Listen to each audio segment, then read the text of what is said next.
ಕೋಟ್ಯಾನುಕೋಟಿ ಭಾರತೀಯರ ಕನಸು ನನಸಾಗಿದೆ. ಭಾರತ ತಂಡ T20 ವಿಶ್ವಕಪ್ ಗೆದ್ದು ಚಾಂಪಿಯನ್ ಆಗಿದೆ. ಈ ಒಂದು ವಿಡಿಯೋದಲ್ಲಿ ಭಾರತ T20 ಚಾಂಪಿಯನ್ ಪಯಣ ಹೇಗಿತ್ತು ಅಂತ ನೋಡೋಣ ಬನ್ನಿ.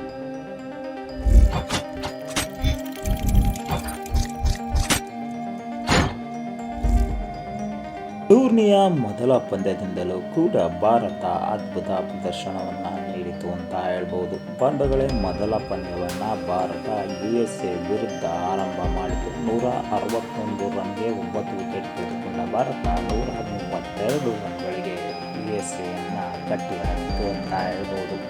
ಈ ಒಂದು ಮೊದಲ ಪಂದ್ಯದಲ್ಲಿ ಪಂದ್ಯ ಪುರುಷೋತ್ತಮ ಪಡೆದವರು ನಾಯಕ ಸೂರ್ಯಕುಮಾರ್ ಯಾದವ್. 84 ರನ್ 49 ಬಾಲ್ಗಳಲ್ಲಿ ಅದ್ಭುತ ಬ್ಯಾಟಿಂಗ್ ಪ್ರದರ್ಶಿಸಿ ಭಾರತ ತನ್ನ ಎರಡನೇ ಪಂದ್ಯವನ್ನು ನಮೀಬಿಯಾ ವಿರುದ್ಧ ಲೀಗ್ ಹಂತದ ಪಂದ್ಯವನ್ನು ಅದ್ಭುತವಾಗಿ ಆಡಿತು. 209ಕ್ಕೆ 9 ನಮೀಬಿಯಾವನ್ನು 114 ಆಲ್ಔಟ್ ಮಾಡಿತು. ಈ ಪಂದ್ಯದಲ್ಲಿ ನಮ್ಮ ಗುಂಪು ಪಾಂಡ್ಯ ಅವರು ಅದ್ಭುತ ಬೌಲಿಂಗ್ ಮತ್ತು ಬ್ಯಾಟಿಂಗ್ ಎರಡನ್ನೂ ಕೂಡ ಮಾಡಿದ್ರು ಅಂತ ಹೇಳ್ಬೋದು.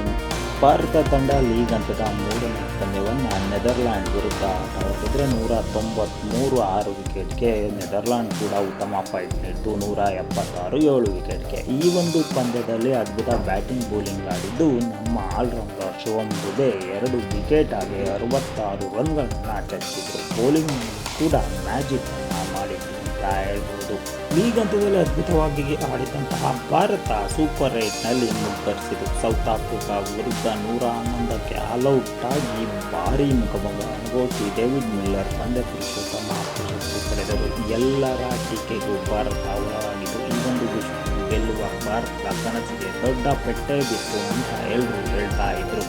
ಆದರೆ ಜಿಂಬಾಬ್ವೆ ವಿರುದ್ಧದ ಪಂದ್ಯದಲ್ಲಿ 256 ರನ್ಗಳನ್ನು ಹೊಡೆದು ಗೆಲುವಿನ ಸುಖ ಮಾಡಿಕೊಂತು. ಆದರೆ ಕೂಡ ಭಾರತ ತಂಡದ ಸೂಪರ್ 8ನ ನಂತರದಲ್ಲಿ ಈ ಒಂದು ಪಂದ್ಯದಲ್ಲಿ ಹಾರ್ದಿಕ್ ಪಾಂಡ್ಯ ಬ್ಯಾಟಿಂಗ್ನಲ್ಲಿ ಅದ್ಭುತವಾದಂತಹ ಪ್ರದರ್ಶನವನ್ನು ನೀಡಿದರು ಅಂತ ಹೇಳ್ಬೋದು.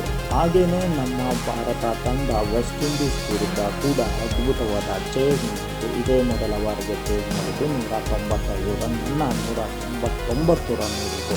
19.2 ಬಾಲ್ಗಳಲ್ಲಿ ಈ ಒಂದು ರನ್ನನ್ನು ಚೇಸ್ ಮಾಡಿತು. ಇಲ್ಲಿ ನಮ್ಮ ಸಂಜು ಸ್ಯಾಮ್ಸನ್ ಅವರು ಕಮ್ ಬ್ಯಾಕ್ ಮಾಡಿದರು. ಸಿಕ್ಕ ಅವಕಾಶವನ್ನು 2 ಕೈಗಳಿಂದ ಬಾಚಿಕೊಂಡಂತಹ ಸಂಜು ಸ್ಯಾಮ್ಸನ್ ಈ ಪಂದ್ಯದ ಗೆಲುವಿನ ರೂವಾರಿ. ಇಂಗ್ಲೆಂಡ್ ವಿರುದ್ಧ ಸೆಮಿಫೈನಲ್ ಅಂತೂ ರೋಚಕವಾಗಿತ್ತು. ಭಾರತ 253 ರನ್ 7 ವಿಕೆಟ್ಗೆ ಉಳಿದ್ರೆ ಇಂಗ್ಲೆಂಡ್ ಕೂಡ ಅದ್ಭುತವಾಗಿ ಆಟ ಆಡಿತ್ತು. 246 7 ರನ್. ಅಂತಿಮವಾಗಿ ಸಂಜು ಸ್ಯಾಮ್ಸನ್ ಪಂದ್ಯ ಪುರುಷೋತ್ತಮ ಪಡೆದರು.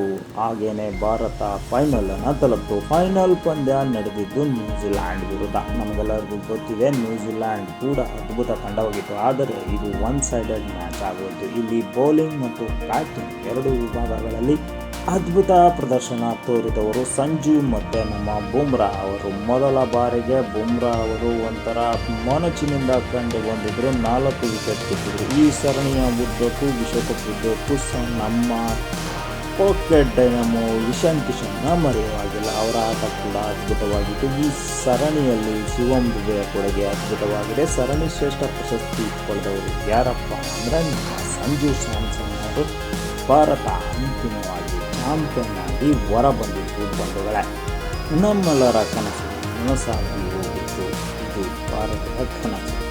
ಈ ವಿಡಿಯೋ ಇಷ್ಟ ಆಗಿದ್ರೆ ದಯವಿಟ್ಟು ಲೈಕ್ ಮಾಡಿ. ನೀವು ಭಾರತೀಯ ಕ್ರಿಕೆಟ್ ತಂಡದ ಅಭಿಮಾನಿಗಳಾಗಿದ್ದರೆ ಭಾರತ ಅಥವಾ ಇಂಡಿಯಾ ಅಂತ ಟೈಪ್ ಮಾಡಿ. ಹೆಚ್ಚಿನ ವಿಡಿಯೋಗಾಗಿ ನಮ್ಮ ಚಾನಲ್ನ ಸಬ್ಸ್ಕ್ರೈಬ್ ಮಾಡಿ. ಇನ್ನು ಹೆಚ್ಚಿನ ವಿಡಿಯೋದೊಂದಿಗೆ ಮತ್ತೆ ನಿಮ್ಮನ್ನು ಭೇಟಿಯಾಗ್ತೀನಿ. ಅಲ್ಲಿಯವರೆಗೂ ಕೂಡ ಟೇಕ್ ಕೇರ್ ಅಂಡ್ ಬಾಯ್.